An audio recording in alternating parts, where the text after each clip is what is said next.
ಮೋದಿ ಭೇಟಿ ಬೆನ್ನಲ್ಲೇ ಕಾಂಗ್ರೆಸ್ ವಿರುದ್ಧ ಕುಮಾರಸ್ವಾಮಿ ಅವರು ಮತ್ತೆ ಗುಡುಗಿದ್ದಾರೆ. ಕರ್ನಾಟಕದಲ್ಲಿ ಅಜಿತ್ ಪವಾರ್ ಇದ್ದಾರೆ, ಶಿಂಧೆ ಕೂಡ ಇದ್ದಾರೆ.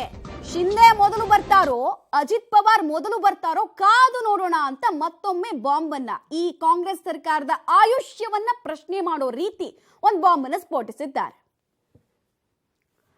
ಡೀಟೇಲ್ಸ್ ಕೊಡ್ತಾರೆ ಶಬೀರ್. ಮತ್ತೆ ಮತ್ತೆ ಕುಮಾರಸ್ವಾಮಿ ಅವರು ಈ ಸರ್ಕಾರದ ಆಯುಷ್ಯ ಅಲ್ಪಾಯುಷ್ಯ ಅನ್ನೋ ಹೇಳಿಕೆಗಳನ್ನ ಕೊಡ್ತಾ ಇದ್ದಾರೆ. ಇಲ್ಲಿ ಅಜಿತ್ ಪವಾರ್ ಬಗ್ಗೆ ಇಷ್ಟ ದಿನ ಮಾತಾಡ್ತಾ ಇದ್ರು, ಬಟ್ ಶಿಂಧೆ ಕೂಡ ಇದ್ದಾರೆ ಅಂತ ಹೊಸ ಹೇಳಿಕೆಯನ್ನು ಕೊಟ್ಟಿದ್ದಾರೆ. ಯಾರನ್ನ ಉದ್ದೇಶಿಸಿ ಮಾತಾಡ್ತಾ ಇದ್ದಾರೆ ಶಬೀರ್ ಹಾಗಾದ್ರೆ? ಮಮತಾ, ಇವತ್ತು ಮಾಜಿ ಮುಖ್ಯಮಂತ್ರಿ ಕುಮಾರಸ್ವಾಮಿ ಅವರು ಮತ್ತೆ ಮಾಜಿ ಪ್ರಧಾನಮಂತ್ರಿ ಎಚ್.ಡಿ. ದೇವೇಗೌಡರು ಪ್ರಧಾನಮಂತ್ರಿ ನರೇಂದ್ರ ಮೋದಿ ಅವರನ್ನ ಭೇಟಿಯಾದ್ರು. ಮತ್ತೆ ಮೈತ್ರಿ ಮಾತುಕತೆ, ಸೀಟು ಹಂಚಿಕೆಗೆ ಸಂಬಂಧಪಟ್ಟಂತೆ ಮಾತುಕತೆ ಕೂಡ ನಡೆಸಿದ್ರು. ಇದಾದ ಬಳಿಕ ಸುದ್ದಿಗೋಷ್ಠಿ ನಡೆಸಿ ಮಾತನಾಡಿದಂತಹ ಕುಮಾರಸ್ವಾಮಿ ಅವರು ಕರ್ನಾಟಕ ರಾಜ್ಯ ಸರ್ಕಾರದ ಆಯಸ್ಸನ್ನ ಪ್ರಶ್ನೆ ಮಾಡುವ ರೀತಿಯಲ್ಲಿ ಹೇಳಿಕೆಯನ್ನ ಕೊಟ್ಟಿರುವಂತದ್ದು.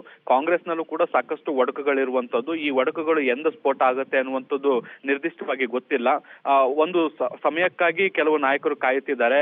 ಮಹಾರಾಷ್ಟ್ರದಲ್ಲಿ ಆದಂತೆ ಕರ್ನಾಟಕದಲ್ಲೂ ಕೂಡ ರಾಜಕೀಯ ಬೆಳವಣಿಗೆಗಳಾಗುವಂತ ಸಾಧ್ಯತೆಗಳಿದಾವೆ.